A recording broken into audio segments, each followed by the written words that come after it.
Anggur pengingat akhirat. Suatu hari, aku dan ayahku pergi melakukan perjalanan. Di tengah perjalanan, kami pun mampir ke sebuah masjid. Setelah selesai sholat berjamaah, kami beristirahat sejenak untuk melepas lelah. Kami tidur-tiduran di serambi masjid sambil terus berzikir. Tiba-tiba, "Assalamualaikum." Sebuah suara menyapa kami. Seseorang berbaju putih dan peci putih serta sorban yang melintang di lehernya. "Jika ingin beristirahat, masjid menyediakan tempat untuk istirahat yang nyaman. Silakan masuk ke dalam," kata si bapak berpeci putih. Kami kaget dan buru-buru berdiri menyalami si bapak. "Malik, Ridwan." Ayahku memeluk erat si bapak berpeci putih yang ternyata mereka sudah saling kenal. Beliau adalah imam masjid ini dan ternyata teman karib ayahku. Si bapak berpeci putih bercerita yang membuat kami banyak mendapatkan hikmah. Sang imam bercerita, "Malik saudaraku, aku senang jadi imam di masjid ini karena masjid ini memiliki kisah ajaib sekali." "Apa kisah ajaib yang dimiliki masjid ini? Coba ente cerita," kata ayahku.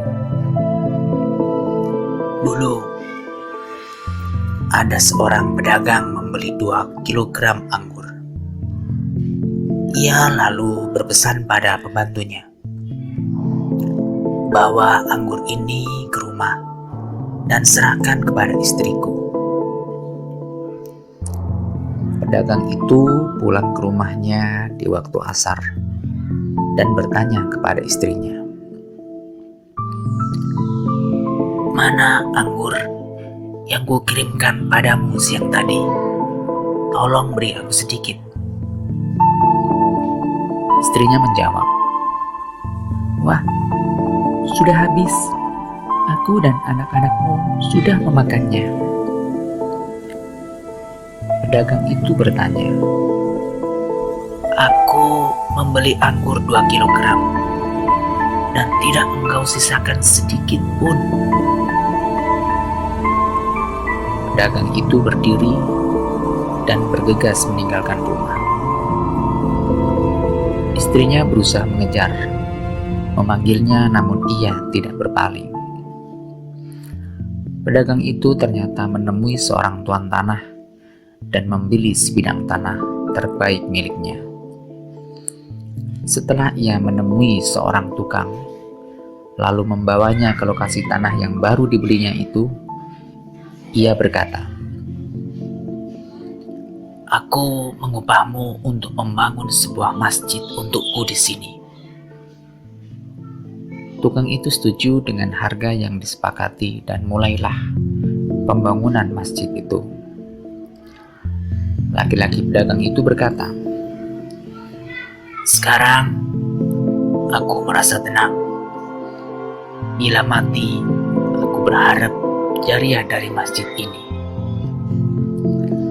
Orang-orang terdekat tidak mengingatku dikala aku masih hidup. Bagaimana aku bisa berharap pada mereka setelah aku mati?" Nah, inilah masjid yang dibangun pedagang itu. Umurnya kini sudah 400 tahun. 400 tahun sudah laki-laki pedagang itu beroleh jariah dari masjid yang dibangunnya. Semua itu sebab ia beroleh pembelajaran dari sebutir anggur, saudaraku. Hikmah dari kisah anggur pengingat akhirat ini yang dapat kita petik adalah: 1. Mumpung masih hidup, beramallah sebanyak-banyaknya. 2. Jangan sekali-sekali mengharap dan menyandarkan kebaikan dari orang lain, orang-orang terdekat sekalipun. Istri dan anak bisa lupa akan kita di kehidupan dunia ini. Bagaimana mungkin kita menyandarkan pengharapan pada mereka untuk kehidupan akhirat nanti? Yang ketiga, fastabiqul khairat. Mari kita berlomba-lomba dalam kebaikan.